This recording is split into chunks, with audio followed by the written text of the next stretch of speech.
And when you start to understand, wait a second, what happened to me doesn't define me. So it's starting to let go of these attachments. That's one tool that I use, which is the 5% edge rule. And it's basically asking yourself, what is the next step that I can take that will stretch me about 5%? So for example, if you're looking for a new job, you might say, okay, the 5% action here is to reach out to 5 people and try and get an informational interview. The judgment or like resisting it, right? It's actually accepting it and recognizing that what's happening is happening. Like, I have no control here. All I can do is choose how I want to respond to it. So I have these 4 dimensions of alignment that I work on with my clients. And the first one is understanding, what are your needs? Sounds so simple, but in today's society, we are constantly modeled self-sacrifice and actually abandoning our needs. And I always say, like, discomfort is never a signal to act, but a sign to feel.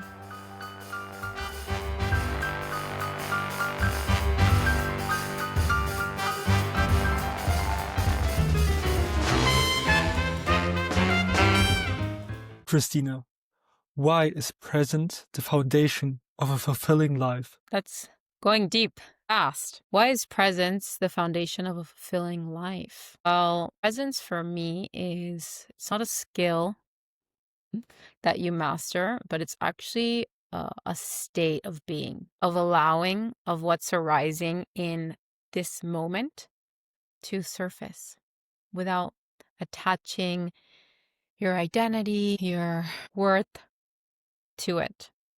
Presence is what helps us navigate life in a much more fluid way. And when we're able to be present and be here, right? Be with whatever is coming up for us, whether that is discomfort, excitement, anger, whatever that may be, and not try to push it away, suppress it, or avoid it. That is when we can begin to really understand ourselves better and actually access greater truth about who we are and what matters to us both. So that's how I see presence. I mean, there's so many layers, but I'll stop there and see if you have any questions. Yeah, definitely a lot that sounded very interesting, especially the fluidness, so navigating fluidly through life. Can you maybe express this a little bit more? So what does fluidly mean and what isn't fluid in your opinion? Yeah, that's a great question. And by fluid, I mean, it's allowing things to happen, and instead of getting caught in the judgment or like resisting it, right? It's actually accepting it and recognizing that what's happening is happening. Like, I have no control here. All I can do is choose how I want to respond to it. So that fluidity is what I mean. It's an allowing, and it's instead of resisting it and going, well, why is this happening? And this shouldn't happen to me. And it's an energy of curiosity, of compassion, of going, okay, that's interesting. What's arising in this moment, right? So an example is maybe someone did something to you that makes you feel frustrated or angry. And when you're allowing it, then you shift from, why is this happening, to, okay, what sensations am I feeling? What emotions are coming up, right? So you shift from the external effect to internal and what's happening inside of you, because that's the only thing that you can actually control. Does that answer your And question? how would you say can I activate it? Because I think a lot of people, especially let's say young adults, are focusing a lot more on the external than on the internal, and this can maybe cause some scars inside of you.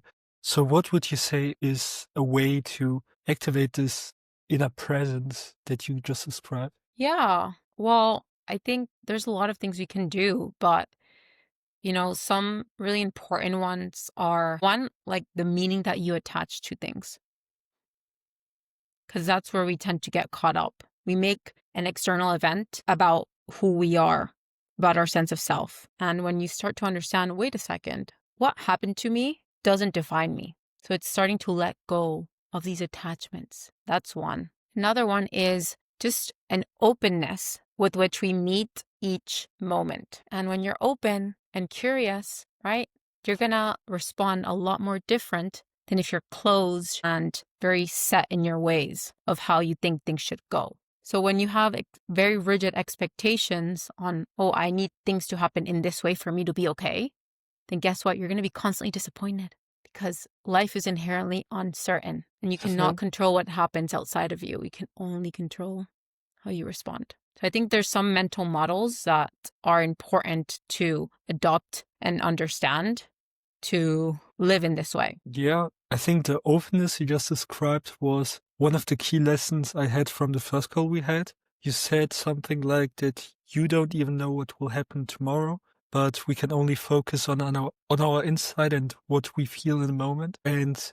this rapidly changed my life in a way that I think that a lot that happened to me right now isn't real, or I wouldn't say it's all happened because of this one thing you said to me, but I think that this one thing you said to me in this moment opened up doors to new opportunities. Yeah, that's one thing I just wanted to mention. You said letting go of the attachment, and I think that it's a hard thing to do because there's things we learned throughout our childhood that now are in our way. There are things happening to us in our teenage years, early adult, late adulthood. So I think throughout life, there's so much happening that makes us attach to something. So how would you say, can I truly let go of it? Well, the honest answer is that there is no quick hack, right? And we are often grasping for this solution, that this one thing that will make everything easier. But the reality is it's an everyday practice. And it's, again, how first is actually slowing down and being able to notice. So if we don't notice what's happening, we can't change it.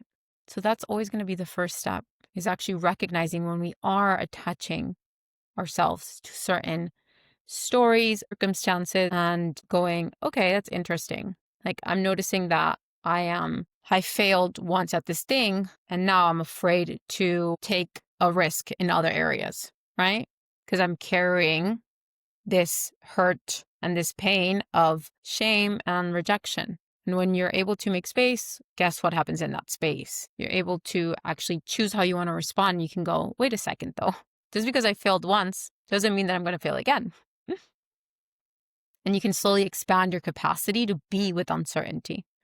That's what we're trying to do. We're trying to expand our capacity because currently we all have a ceiling, right? An edge where we can tolerate risk, or we can tolerate being seen, or we can tolerate change. So what we want to do is we want to expand that, right? And the way that we expand that capacity is slowly through the actions that we take and actually being kind to ourselves and not trying to push and force our way through. Because yes, that can work, but I don't believe that is a sustainable solution, because oftentimes it just leads to burnout and you're not really taking the time to ask yourself, well, is this even what I want to begin with? You now talked a lot about, let's say, failure. So after failure, we judge ourselves and make attachments based off that. Could there be also good attachments that we should let go of, or should there be like a few attachments that we still keep in us regardless of the situation? Yeah, that's a great question. So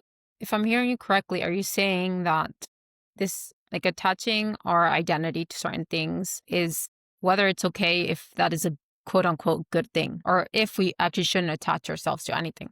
Is that right? Yes, so basically you now mentioned a lot about failing and then letting go of this attachment, but what if something good happens? I progress in something, I did something, I achieved something, and then make this an attachment. Could this be a thing that I then grow faster, or should I still let go of this attachment? Yeah. So with all of this, right, I think it's so important to navigate it, like navigate life and see what works for you. Because like I could tell you something, but through your own lived experience, you can see, oh, actually, no, I choose to see it in another way. Not to like not answer your question, but I, at this moment, I do believe that the less attachments that we have, the more free we'll be. So Mhm, even if it's good or bad, I think the goal should be to not let ourselves over identify with these things. mhm. Yeah. Because it Okay. can, even if it's, you achieve something good, what that can slowly do is without you noticing, you can start to operate from this state of my identity equals my worth. So like again, you over identify with this achievement part of you. So it can Mhm, become a slippery slope. So the answer is like, look, if it's serving you and it's helping you get to where you want to be, great. But if there's discomfort, right? If there is resistance, that's when you need to notice and sit with what's arising. That's going to be different person to person. mhm. I recently learned a similar thing. So I think you know the 16 personality test with the NJ and so on. The thing I learned is once you have like your current identity, there's always room to change based on the I and another letter, they are basically the complete opposite. And what this model said was that you can always change based on the opposite of it. So what you don't have is at the end what you need the most. And I tied this a little bit to what you said right now, to step into the discomfort and based on that grow as a person. So could you maybe explain this stepping out of your comfort zone a little bit more of this slowly pushing? Because oftentimes I see people who just say, okay, I'm here right now. Let's push this boundary and go instantly up here. And as I heard, this isn't really the best solution, or like everything you mentioned thus far is that it's always very personal on how or what helps you the most. So this is once again just something that I'm curious about how to slowly push this boundary. Mm-hmm. Yeah, that's a great question. So, oftentimes when we are struggling to take the next step or make a decision, it's not because we don't know what we want. It's because your nervous system doesn't feel safe enough yet to move towards something new. So, what happens is it will try and pull you back to a familiar state, Mhm, AKA your comfort zone, right? Because to your nervous system, familiarity equals safety. So, what we want to start doing is okay, like I said, we all have kind of our current capacity, right? We all have an edge for different things in our life. And when we get close to that edge, usually there's resistance. And this resistance often comes in the form of overthinking, overfunctioning, procrastination, shutting down. So what we want to start doing is to create safety in our bodies. Okay? So we want to let and train our nervous system to know that it is safe to grow. And how do we mhm, do that? It's through consistently taking action, right?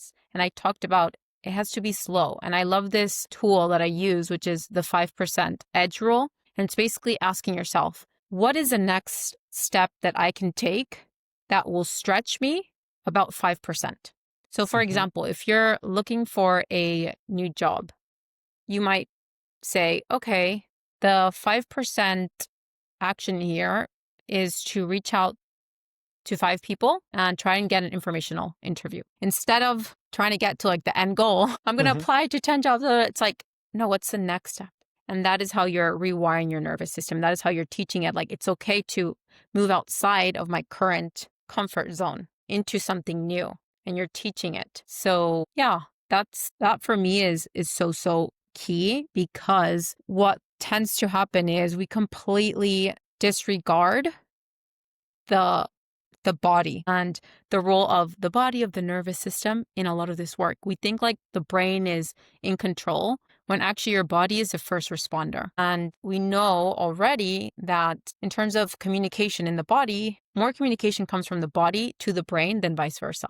And yet we forget and underestimate how much your state, so your nervous system state, can influence how you show up. So how you think, how you feel, how you act. So if you want to act differently, start with, okay, what state am I in right now? Because if you're overthinking, you are procrastinating, that tells me your nervous system is dysregulated. So your priority should be to create safety first in your body, to regulate your nervous system. Because when you Mhm. regulate your nervous system in a regulated state, you are calm, you're connected, you're curious. From there, it's going to be so much easier to act, Mhm. right? Definitely very interesting stuff. And I think that I had like one somatic like coach on the podcast earlier. So I think that he also talked a lot about it and now you. So I would say that this is a topic we could basically talk for hours and still couldn't find the one solution because everyone's body is different and everyone will react differently and everyone's journey is unique. But I think that one lesson we definitely learned so far is that it starts with the nervous system and regulating it and understanding it much more is one of the keys to truly what or unlock your true potential. Now I want to go over what you're doing. Playing big. You already mentioned the 5% rule. Could you maybe explain what playing big in general is? Yes. So, Play Big Careers is my coaching business, and I started it almost 2 years ago. And really, the goal is to help people operate from a state of expansion where they feel safe enough to show up fully and authentically in their life and in their work. So, most of the times, without realizing, we're actually walking through life on autopilot, constantly bracing, and we're closing ourselves off and protecting ourselves. So, play big is all about opening yourself up instead of playing small. So, that's where there's a bit of contrast. I love using that contrast of like playing big versus playing small. And it's all about helping people reconnect with their full expression, with their truth, so that they can make bigger, more aligned moves. And this is going to look differently for everybody, right? So playing big doesn't mean that you have to be number one in your field or that you have to quit your job and start a business. It's actually more in how you are showing up day to day and allowing yourself to notice and to open instead of close.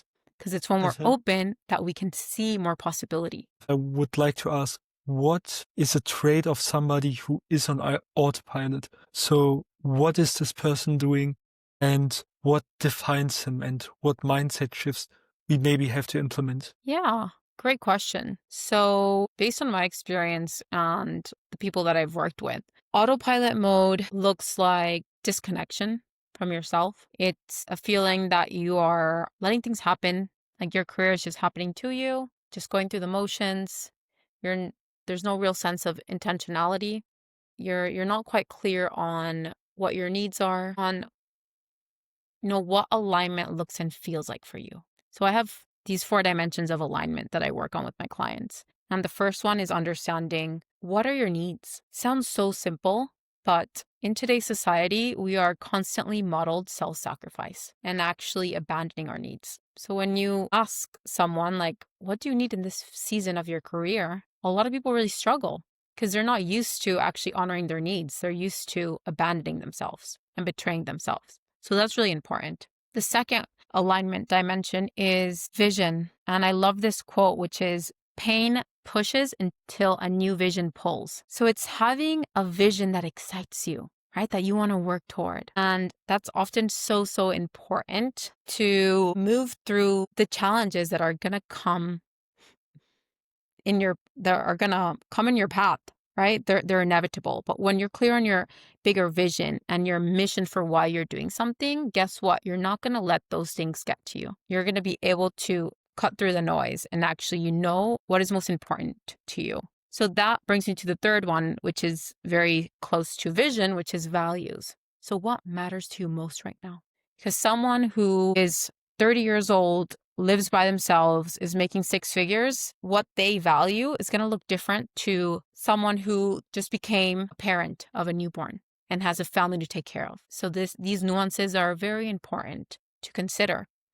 And then the last one is your unique value. So what are your strengths, right?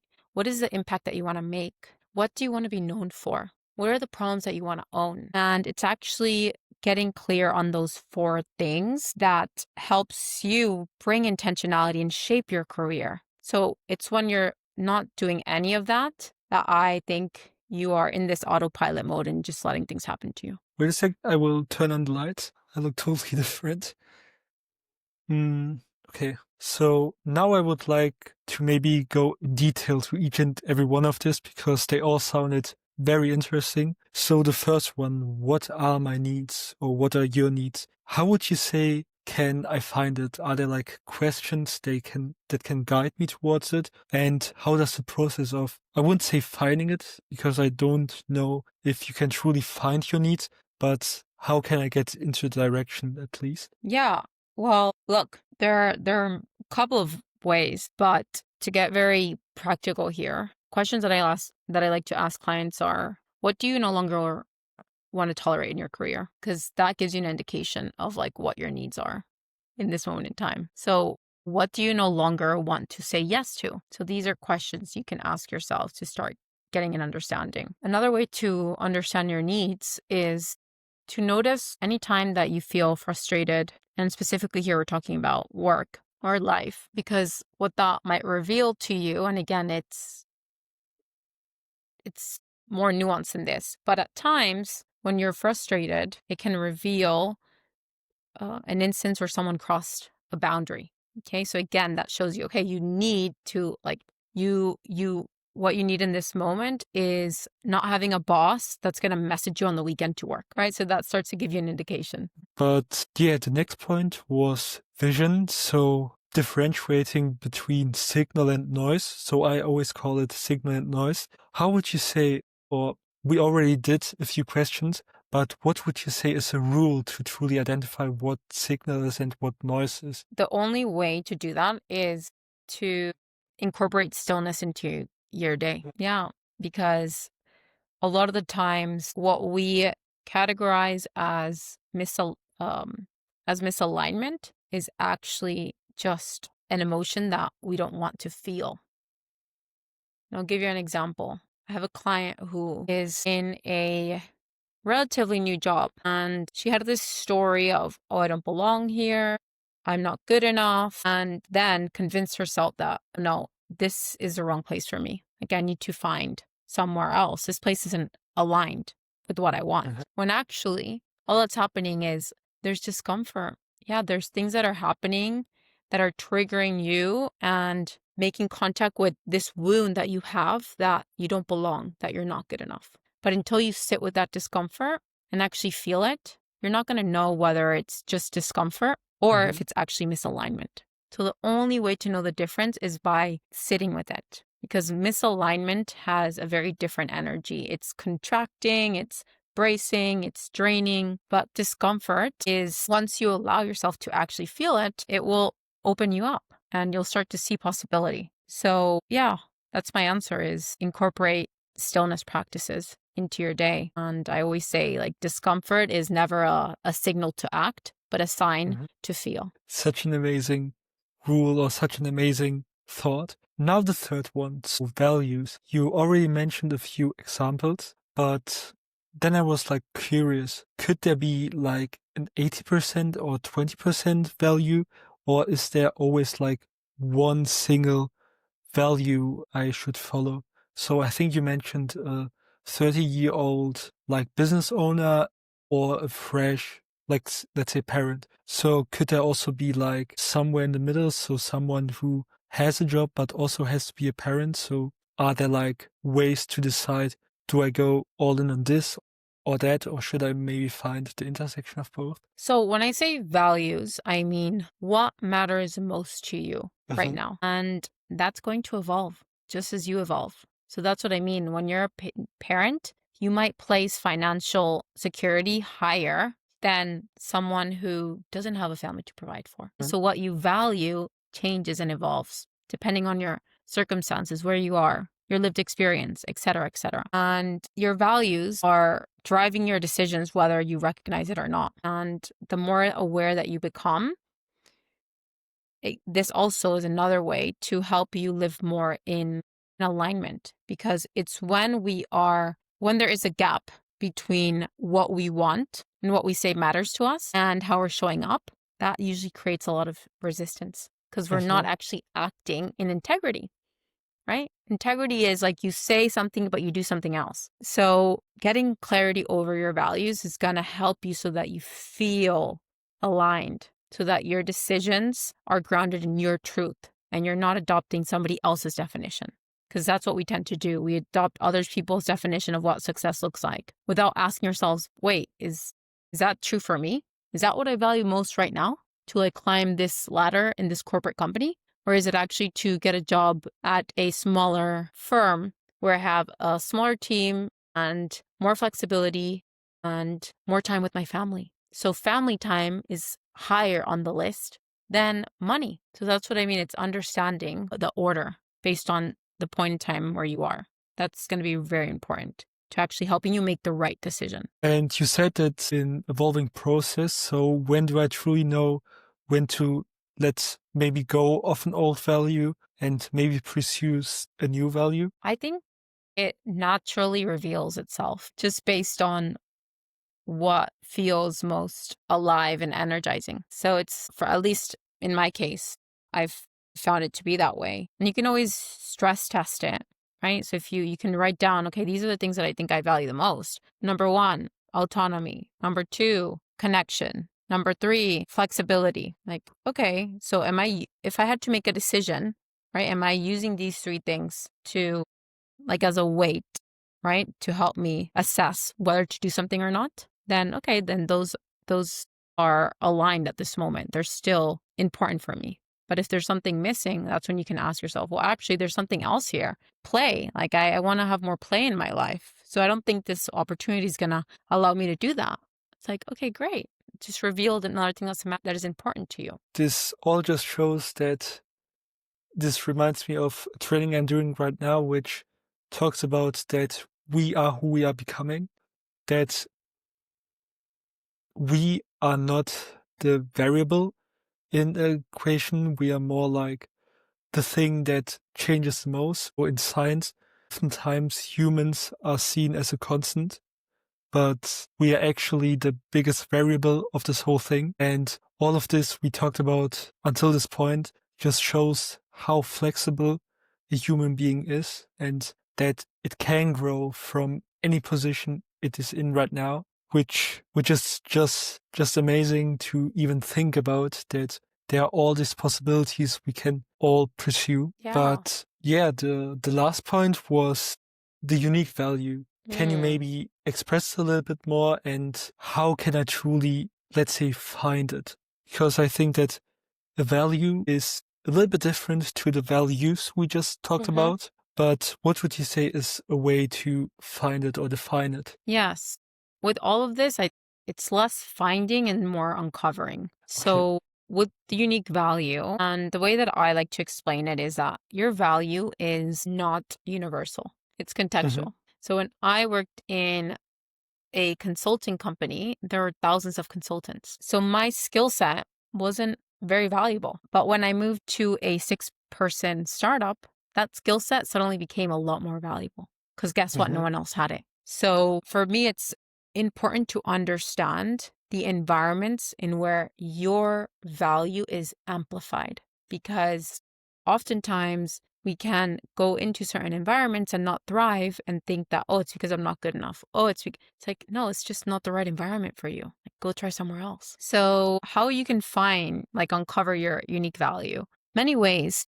I would say if you have work experience, it's asking people around you, like, what would you say my strengths are? Looking at the feedback that you've received, at university or in your job and start to look for common themes. Hmm. Observe areas that people come to you for. What do people come to you for already? What are things that naturally come easily for you that you enjoy doing? For you, it could be I love to research and I look at all of these different perspectives and then I synthesize everything and put it into a storytelling outline. Like a lot of people don't do that. So it's like Hmm. starting to really understand, okay, what makes you different in terms of how you communicate, how you think, right? How you relate to others, the energy that you bring into things. Because we often see, like, for example, leaders in just one way, and there's so many different types of leadership. But like, you have to recognize your value before other people can. Yeah, it's a journey of noticing and looking at the patterns, and then also deciding, like, okay, I see a trend here. I really enjoy solving these types of challenges. Great. Like, where do you want to double down? What do you actually want to be known for? Knowing that that can change and that can evolve. But that focus can be very, very helpful.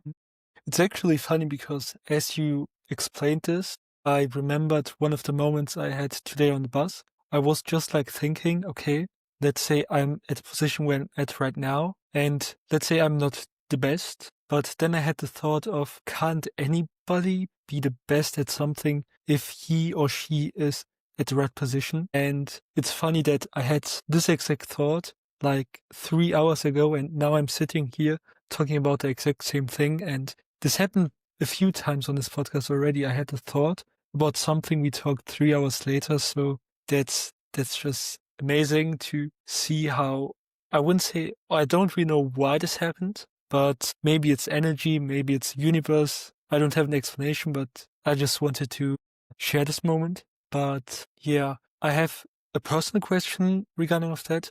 Let's say I'm at a position where I'm not the best at what I'm doing right now, but I'm pursuing two paths at the same time. So one online journey and one that is more offline. So let's say work or uni.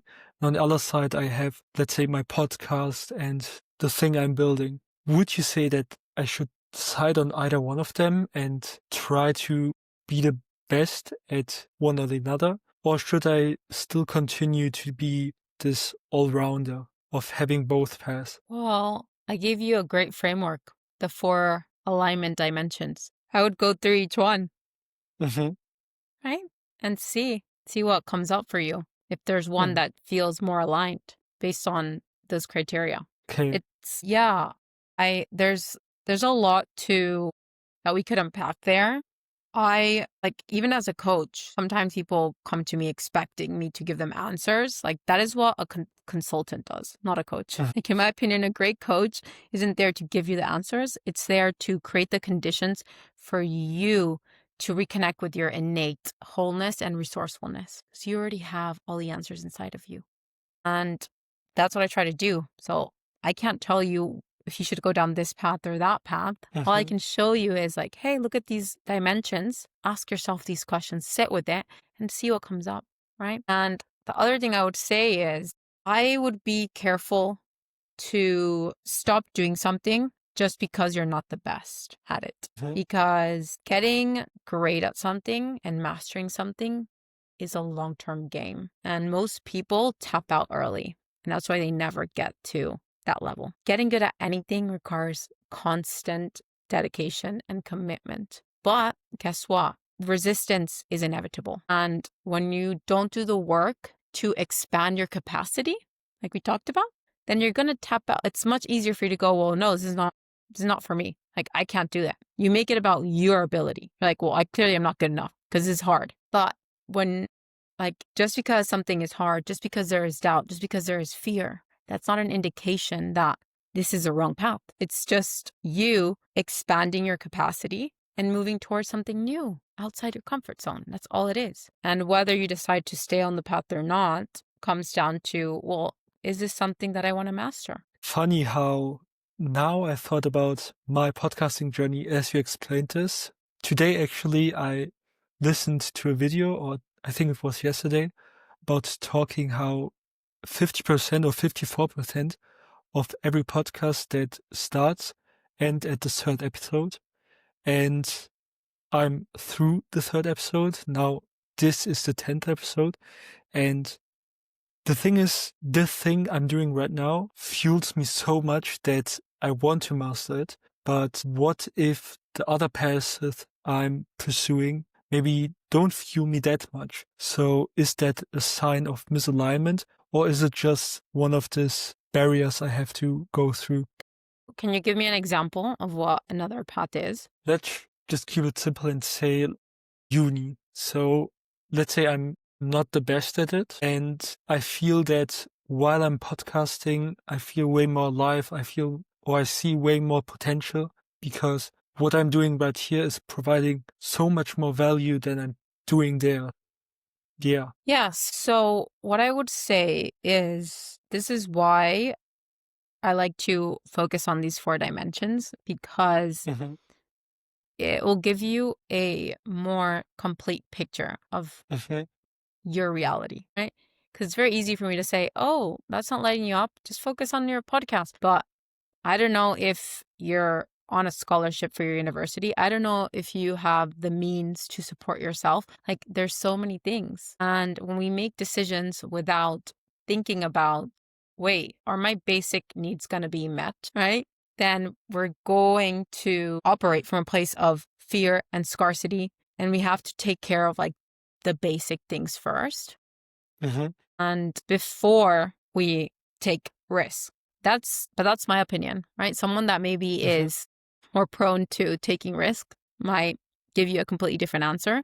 But what I'm trying to get at is like context matters. So that's why it's hard for me to tell you. And I believe that there is really no such thing as the wrong decision. I think that, life is just flowing through us. And the more that we trust our ability to figure things out, the more fluid and the more we will enjoy it. But yes, I also recognize that, we are human and we have bills to pay.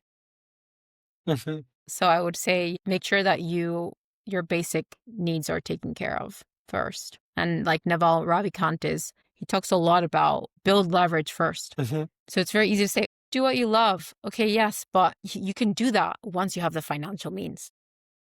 Mm-hmm. So you have more optionality once you have built enough skills. That doesn't matter if your job, if you get laid off tomorrow, you do this, hey, I have a skill set that I can monetize and I can make money. So I'm going to be okay. Say focus on that, on building Mm-hmm. that first. Okay. Amazing framework, this 4 dimensions of alignment. Let's just say I now have a rough picture of my alignment. How does the process of opening up looks like? So you mentioned this a few times on the podcast. So what is truly a process of, okay, I know or what aligns, or what is my alignment? How does the process now looks like of expressing this? Of expressing your alignment? Yes, expressing and opening up. So I want to talk more about this opening up because I think that once you have the alignment, you have to make something out of it or Mm-hmm. use it to benefit you. And I think that opening up is the next step towards it. So what does opening up really mean and how can I do this based on my alignment? Well, to know what opening up looks like, you have to know what the opposite is, which is contraction. So you have to notice any time that you close yourself off and that you hold on to things. So that's the journey. That's the whole journey is like, okay, I'm clear as to what alignment feels and looks like. I am doing the daily practices to expand my capacity to be with discomfort, be with uncertainty. And then it's a fun game where you're like, ooh, okay, something triggers me. That made me really mad. That immediately closes you off. So it's like interesting, it's noticing. And then it's through that noticing and when you're inviting presence that you can decide if you want to stay closed and cling on to it or if you want to let it go. And the more that we can let go of things, the more open we can become because guess what? We're not holding it anymore. So what I like to use as an example with clients is like, imagine yourself walking up a hill and you're carrying a backpack. Right now, there's so many rocks in it. It's so hard Mhm. to get to the top. So this journey is about is about removing and letting go of the rocks, right? So that you're more light and open so you can move a lot easier and you can flow, right? Instead of resisting. So that journey of openness is a journey of presence and awareness and noticing the times where you tend to contract, where you tend to play small, where you tend to shrink, where you tend to hold your truth, where you tend to do things to please others, right? Where you tend to Mhm. self-abandon. Like there's so many instances. So it's noticing in your day to day. Where are you betraying yourself? Where are you speaking and saying what you want, expressing your opinions? It's just one example out of many. but where are you doing Mhm. something that isn't actually in alignment with what matters to you most? Because that's a state of contraction. Definitely a lot we can learn from this, and especially the 4 dimensions is something I marked and will definitely practice. And that's a funny thing because yesterday I had another podcast episode that will be published somewhere in October. But what I learned throughout this whole podcasting journey is you learn so much about a person's opinion and worldview, but at the end, you can't really copy them because once you copy them, you just neglect yourself. And one lesson or one rule I set to myself is always to take one thing from any episode and, like a Lego block, add this to my personality. And the 4 dimensions is definitely one I will take from this podcast. And this is my journey of, I wouldn't say playing big. Playing big is something you invented, but it's my journey of growth to learn from others. And based on what they said, I take one thing and implement it to my own. And this is just how I want to grow in the future. And just learning everything excites me so much that I just share this with you. Yeah, and But what I would say is first, playing big is definitely not my idea. It's something that was already out there. I just used it for my business and something that really resonated with my philosophy and my mission. But yeah, I agree. Like real understanding comes from hands-on learning. But Mhm. you can, if something resonates, there's nothing stopping you from applying it and seeing whether it serves you and helps you.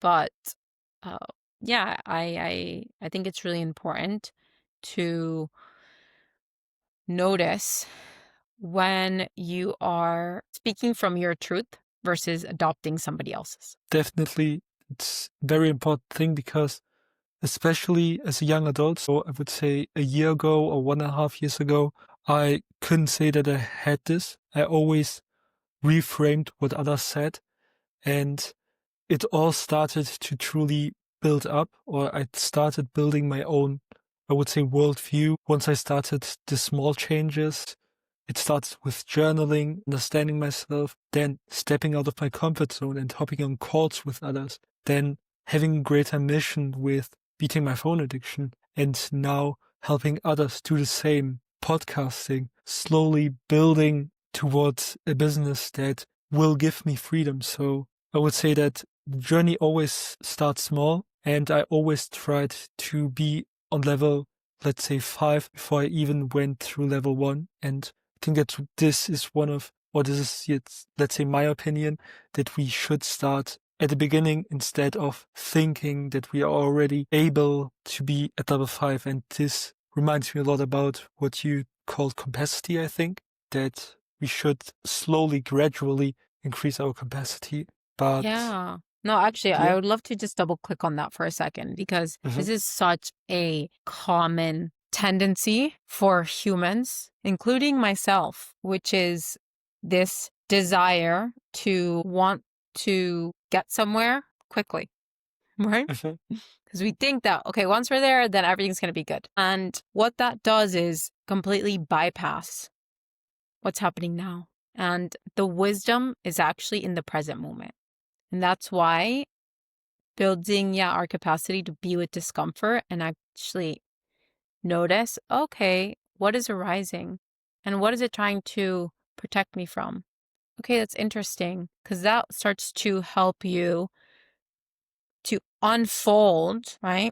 And understand yourself and reconnect with your core essence, your innate wholeness. So it's such an important process. And yeah, it takes awareness to notice when you are trying to rush to fix or jump ahead instead of actually being here where your feet are. That's such an important thing. And one thing I started doing since, I would say, a few months ago. So, like I said, I beat my phone addiction. And one of the reasons why I did it is because I slowed down. Now I tell a little bit of my journeys. I, first of all, removed my phone or removed Spotify with an alternative, which was an iPod. I then changed up my notes app with a physical note. Then I changed up YouTube with a notebook or a journal. So all of these things combined just allowed me to be in a present moment and be less, I would say, distracted or have less rush in my life through the online space. And I think that distancing yourself from it and being in the present moment is right now the mission I'm trying people to achieve, to stop chasing likes, chasing whatever they think will fulfill them, and instead ask themselves, is this really what I want? Or should I maybe step back and understand myself in the present moment more? And all of these changes I'm doing right now are towards being more present, and the journey is so fulfilling that I'm now starting to help other people do it. And this is just, it's fueling me so much that I don't know when I will stop it, and hopefully I will never stop it. But Oh, yeah, beautiful. Incredible. Especially because you've lived it. So when you go through your own journey of, hey, I had this challenge and this is what I did to overcome it, that's always gonna feel more authentic and more true for others. So I love that you are helping other people who are struggling with a challenge that you had. definitely. And it just gives me a perspective of I was there. And most of the time I see people teaching stuff they don't really own themselves or don't really experience themselves. And coming from a place of experience it for almost 10 years of my teenage years and adulthood, it's just, I wouldn't say I have the proof to help people, but at least I have the story and emotions that will guide them.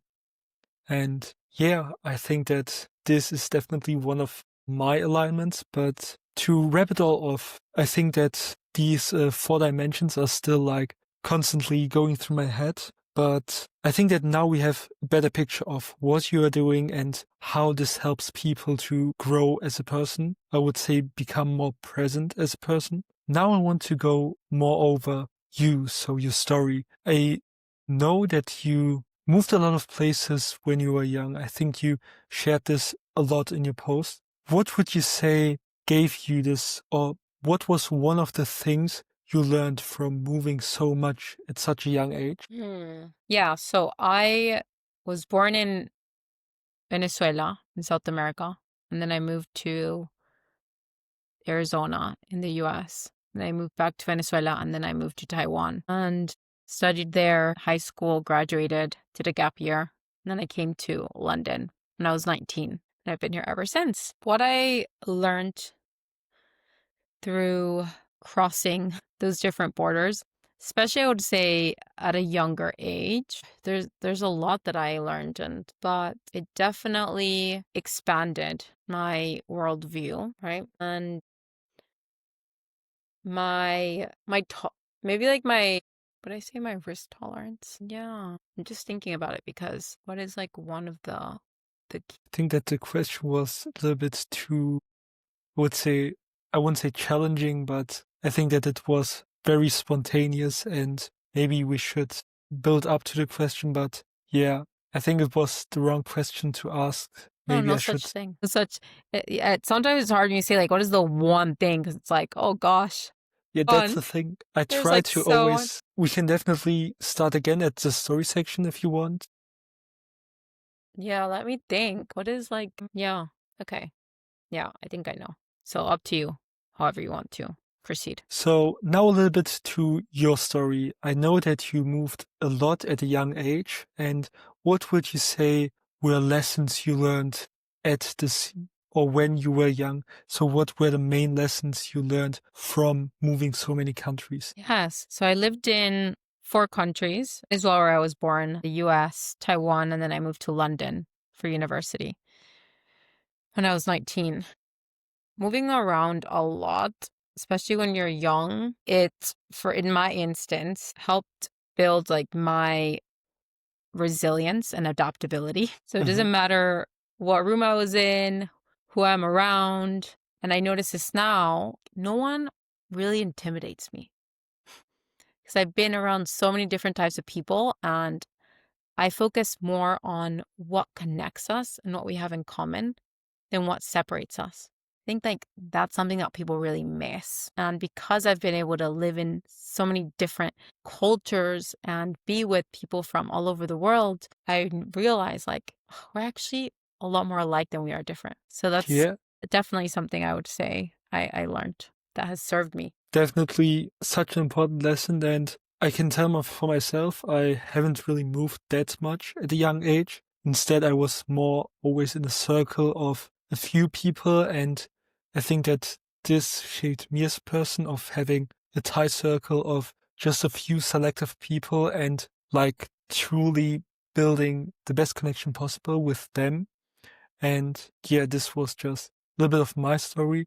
But how would you say this whole journey started? So you explained a little bit that you built a 6-person startup. So how did this journey look like? Of how did or when did you decide, okay, I want to do this, and how did the journey of finally having it look like? You mean of me starting my own business? Yes. Yeah, so where I worked before was a startup. So it wasn't my business. I was Ah, okay. just an employee. And how I got to entrepreneurship and starting my own business was honestly through trial and error. So people always think that it's like this big leap that you make out of nowhere. But actually, my first career was in consulting. And that was great because it allowed me to work in different industries, different types of companies, like big brands that we use in our day to day, to do strategy work like product development, customer experience. So I enjoyed a lot of the work that I was doing,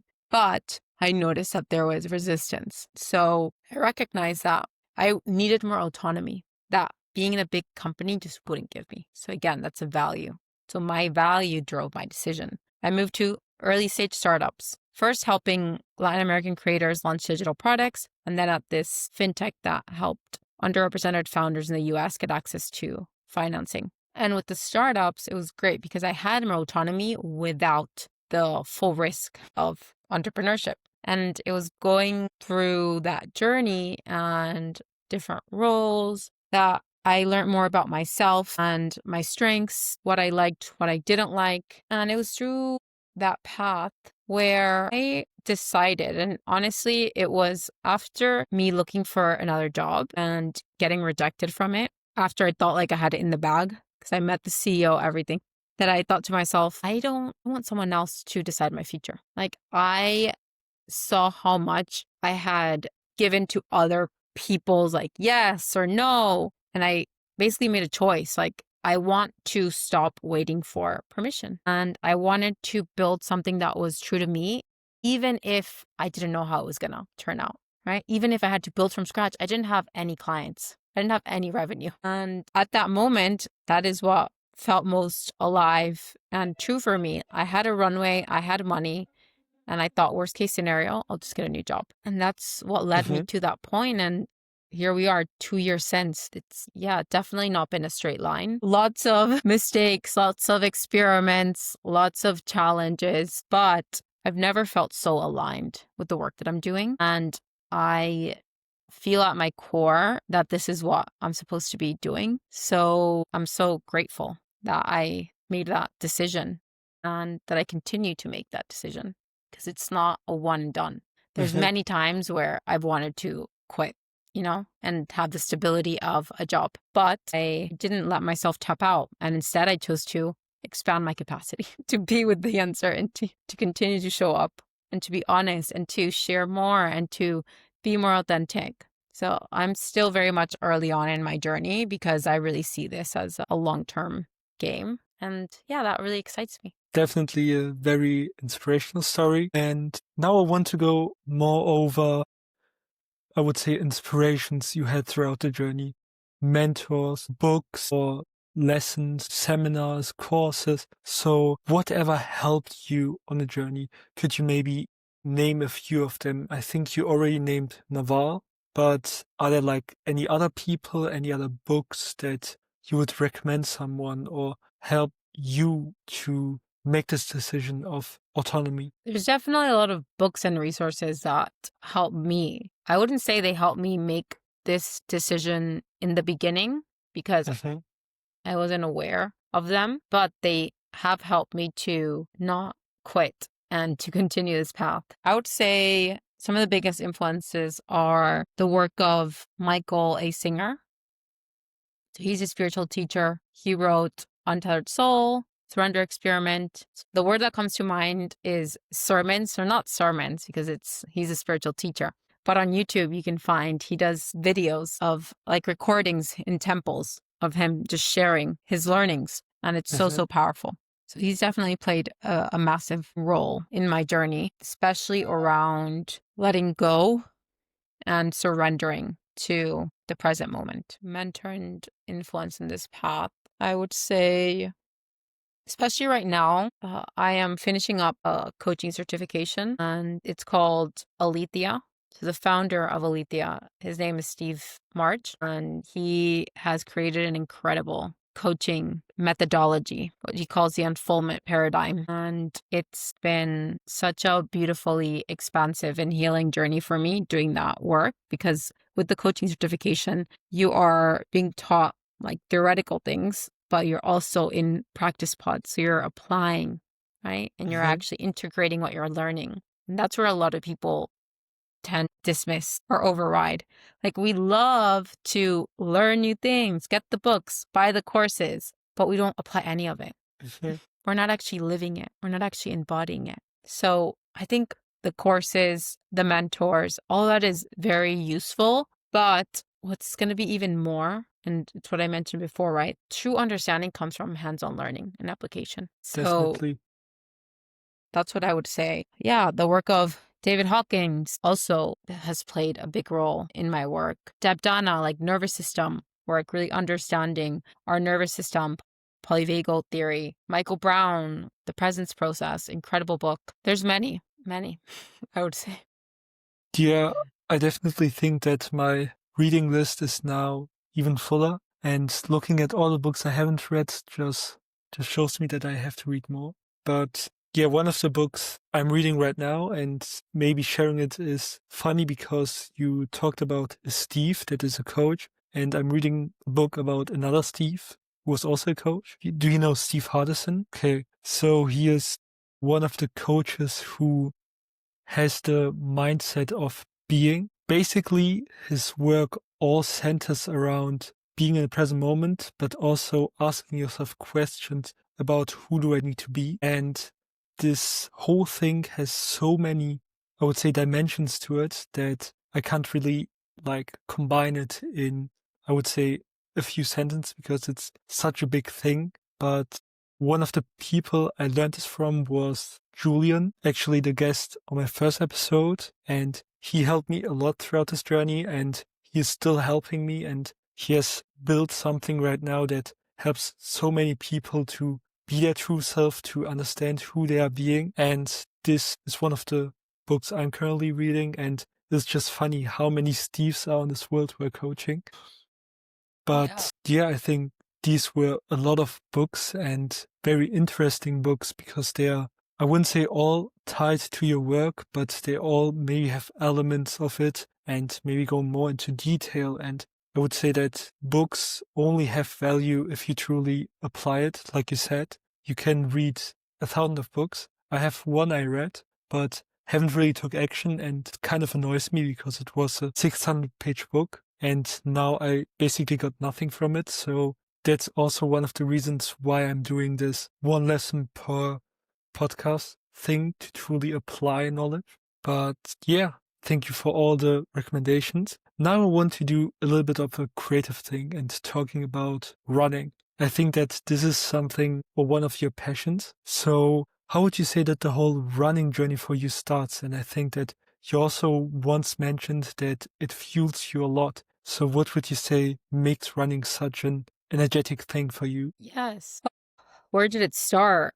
Well, I remember my first run. I was 14, I think, and not fit at all. It was so painful. But I secretly like loved it. And I started doing it at school. I was like, you could do it at lunch. It was the same path. And I could see how the more I practiced, the better I got. Mhm. And that feedback loop gives you motivation to keep going. That led me to do more running, like on and off. I also played sports at school, like football, so I obviously use that. And I would say I kind of took a pause, did some at university, but it wasn't until COVID hit where I reconnected with running and my love for it. So ever since 2020, I haven't stopped running. So it's been 5 years. It's something that is meditative for me, where I can just show up without any music, any distractions, and just be. I get so much clarity through running. I love how no matter how much you run, it can always feel challenging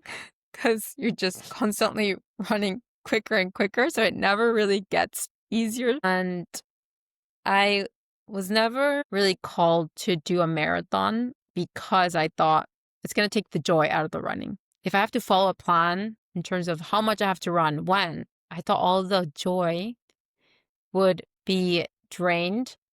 But I felt called to do one. I set it as my New Year's resolution last year. And I found the Barcelona Marathon in March, and I did it. And I actually found that the opposite was true. I loved that structure, and I love expanding my capacity because it was Mhm. through training for a marathon that I had to increase the mileage. So I saw my baseline just move. And ever since, I can do, half a marathon and way longer distances, and my body recovers so much quicker. So that's my journey with running. And I have my next race in less than a month. I'm doing a half marathon in Rome. Oh, So I'm excited. interesting. Yeah, this whole like leveling up the capacity thing reminded me of my early journeys or recent journeys actually of running my first ever race, which was last Friday. I trained a lot for it, but I didn't really had the structure which I had a few months ago, but I still managed to run at a pace that I was confident with, or I wouldn't say I was confident with, but which I wanted, which was 10 kilometers in under 1 hour. And I did it, and I'm very proud of myself. And this just showed me that, okay, it's possible to have a goal and to train towards it. And funnily, throughout this journey, I did, where's the page? It's in my journal. I did a lot of visualizing before I did the run. And one of the things was this small paper right here. I wrote down that I will run the run, or I will run the race in under 1 hour. And I did it in a lot of different colors with both hands, with my eyes closed and in different fonts. So I just wrote it down the day of the race. And I think that this was one of the reasons I ended up running it in that pace. So I think that running as a whole teaches you a lot about your body, but also your mind, your discipline, your, like, how to describe it? You just expand your mind in ways you couldn't really imagine, because out of nowhere you end up running such a long distance at a time that you thought was impossible. And this is like one of my reasons why I still run and why I will run a marathon next year. I don't Mm, really know which one, but I think that it will uncover itself when it's time. yeah. And that's so true. I think that the majority of us tend to underestimate our potential. So that's something with running that can get so addictive because you can see yourself improve and you see, actually, no, I can do so much more than I think I can do. Right? And when Definitely. you do that in one area, guess what? It helps you in another area. Like, well, if I can do that in running, I can also do that in my work. And I can also do it here. So it trains your system to go, no, you can do hard things. And it's like you said, it's also an opportunity to notice what are the thoughts that come up when you do face that edge, when you do face, right, that ceiling of your capacity. And that happens a lot. Like on Friday, I did a speed treadmill session. And about halfway through, I had to do 10 sprints, 400 meters. And after my fifth sprint, I noticed I started negotiating with myself. And I was like, Christina, you've done half. You can slow down the pace. And I thought, no, I'm fine. Like, I know I can do it. Like, I can do this pace for 5 more reps, right? And it's that ability to like notice it and let it go, not Mhm. attach yourself to it and go like, oh yes, I can't. No, no, it's just a thought. Like the more we can just treat thoughts as like, oh, it's an observation. It's not a truth. Just let it go, right? We will be Mhm. pleasantly surprised at how much you can actually do when we don't attach it to, yeah, our worth and our identity. Amazing. The thing is, I did exactly the same in my race. So it was 3 rounds, and I said to myself, okay, I will run the first round in this pace and the next one in that pace. But instead of that, I just ended up running at the edge of my capacity all the time, which ended up giving me the time I ran. And I still remember the last round. So it was going down the street and then like doing a turn and then coming back. And the thing is, it had an elevation. So going through the street was easy, but running back was very, very hard. And it was one of the most challenging parts of the whole run because it was a fight against my legs because it had an elevation. But after that, there was like a 500 or 400 meter straight line. And what happened there was just I shut off my brain and just ran it. And I haven't really thought about anything except the finish line. So I was there, how to call it? I don't know how it's called in English, but to surpass the other runners and ended up like sprinting through the finish line, which was one of the most amazing feelings I had in a long while. Yeah, running is something I would recommend to almost anybody. And I think that this is also a perfect way to end this amazing talk. Thank you, Christina, for being such an amazing guest. And is there anything you still want to say to the listener? No, I think you covered a lot. So thank you for inviting me and for the conversation. I appreciate you. Thank you. It was an honor to have you here, and thank you.